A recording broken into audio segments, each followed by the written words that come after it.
Boo! Were you scared? Ha! Ha!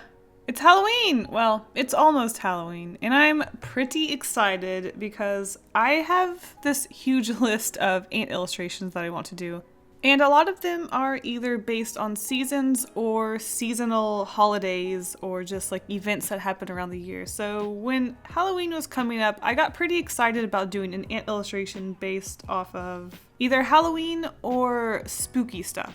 I still want to do a zombie/horror ant illustration, but we'll see when I eventually do that one. But for now, I wanted to do a trick or treat ant illustration, and even though Inktober is going on, I wanted to push through this illustration and get it done for this Friday, because any day after October 31st would be stupid to post this, so good job me! I actually finished it on time, despite putting it off until Monday, but I got it done between Inktober. I got it done.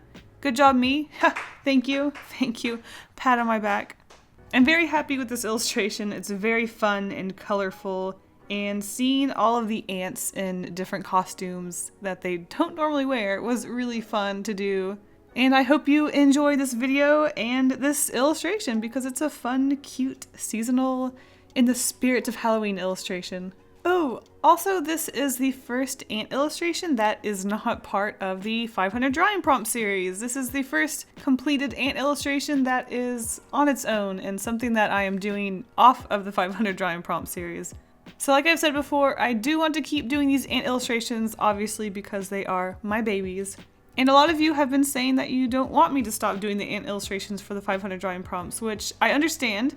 And trust me, I am so grateful that you guys love my ant illustrations because they are my little children. They're my colony and I love them so much, and it makes me so happy that you guys are actually asking for original content from me. That makes me so happy. Thank you so much. But I will be trying to do at least one ant illustration a month. So they won't be in the 500 drawing prompts because I do want to use that as an opportunity to kind of push myself to draw things and come up with different ideas. The ants have already become their own thing. They are an idea that is complete, so there's no need for me to keep revisiting them with the 500 drawing prompts. It's good to focus on new ideas on there, but I will keep doing my ant illustrations on my own because I have a list of about 20 things that I want to do. Plus, I still want to make a book with all of these illustrations, so obviously I have to keep making them. Ooh, maybe I can start doing monthly ant illustrations instead of monthly cactus videos once the year is up. Because I started the monthly cacti in January, after December I will have done a year of monthly cacti and then I can start doing monthly ant illustrations. Maybe I'll do that next year. Yeah, I did that thing where I rambled on again about my ants and I didn't talk about the art. So let's talk about this ant illustration.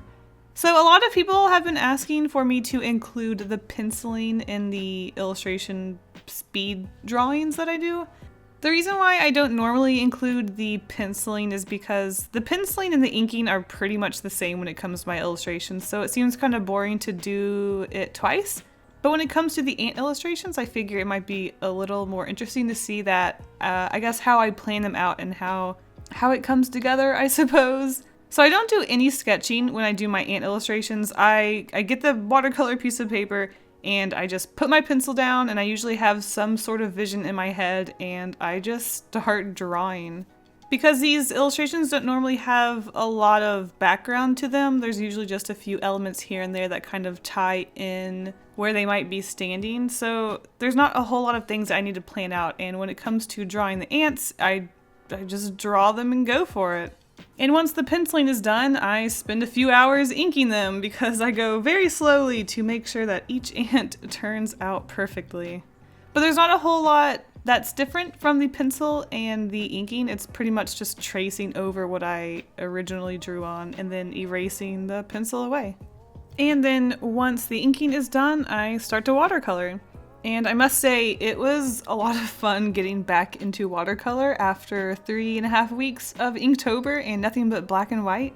But it was so much fun mixing colors again. I really missed it. I'm enjoying black and white still, but it's been too long since I've done watercolor.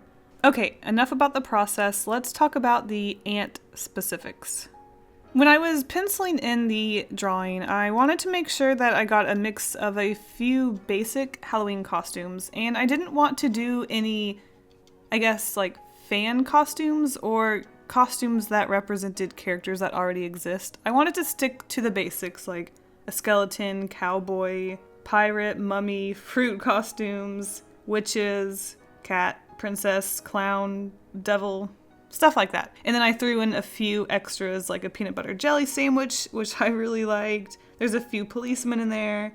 Vampires. I didn't mention the pumpkins. Oh, the ghost. I really like the ghost. The fat ant made a comeback. He is a sumo wrestler. And then there's the Frankenstein ant. I guess I didn't mention that one. I had a lot of fun putting these costumes on ants, and even though there's a lot of repeats, I think that each one is like cute in its own way. I don't know. Is that cheesy? I'm being cheesy. And because this was a trick-or-treat illustration, I wanted to make sure there was at least a couple of houses in the corner where the ants were trick-or-treating, but if I put too many houses in the illustration, then there would be mostly house. So I just stuck a few houses in the corner of the paper, and then I made an unrealistic but large road so that the ants could kind of fill in the space. Because the spirit of the ant illustrations is just having a bunch of ants just chilling in a space. And if I had a lot of houses and grass and stuff, it would kind of take away from that. But the houses in the grass in the yard give a nice breathing area where there isn't as much going on. And then there's the road where there's just like all of these ants and they're trick-or-treating and they're having fun. They're spooking each other with fake props. They're running around. There are a few ants that aren't in costume, and I like to call those the chaperone ants, or the older siblings that have to go take their younger siblings out to go trick-or-treating. Some of them are holding those classic trick-or-treat plastic pumpkins. I don't know if you had those when you were growing up, but I certainly did. Just this cheap plastic pumpkin with a white plastic strap, and that was it. And because Halloween isn't just about trick-or-treating, I did include those ants that were being spooked. So I do have 3 ants walking around with a fake bloody knife, and there's a group of ants running away for their life. And in the houses, there are some props sticking out of the garage that are spooking some ants, and they're running away because they're so scared. It just reminds me of being a kid and going trick-or-treating and seeing people's yards all decorated and kids are getting scared and they're running away for their life. Oh, it's so cute. I really wanted to make sure that I captured the spirit of Halloween and not only the trick-or-treating, but the spooking and the scaring and just enjoying looking at people in costume. There's 2 ants on the roof and they are enjoying just watching people walk around and enjoy Halloween. It's fun. It's fun, and it makes me miss being a kid sometimes. But you know what you get to do after Halloween when you're an adult? You get to go to the grocery store and buy candy 50% off and then eat it in a day. Take that, kids, and your free variety candy. Dang it, you guys got me.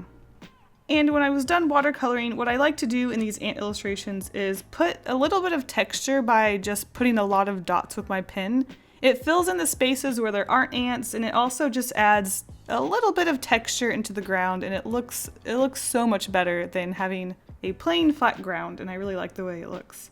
It's subtle, but it works. And my trick-or-treating Halloween ant illustration is done. I'm so happy I was able to finish this in time for Halloween, and I hope you guys enjoyed the first ant illustration on its own. I hope you look forward to more ant illustrations. Let me know in the comments, did you find the burglar ant? And if you are going trick-or-treating or to any parties, what costume are you wearing? I don't have any friends, so I don't have a costume in it, and I'm too old to go trick-or-treating. But if you watch my Inktober videos, I have a costume. Alright guys, thank you so much for watching, and I will see you in my next video.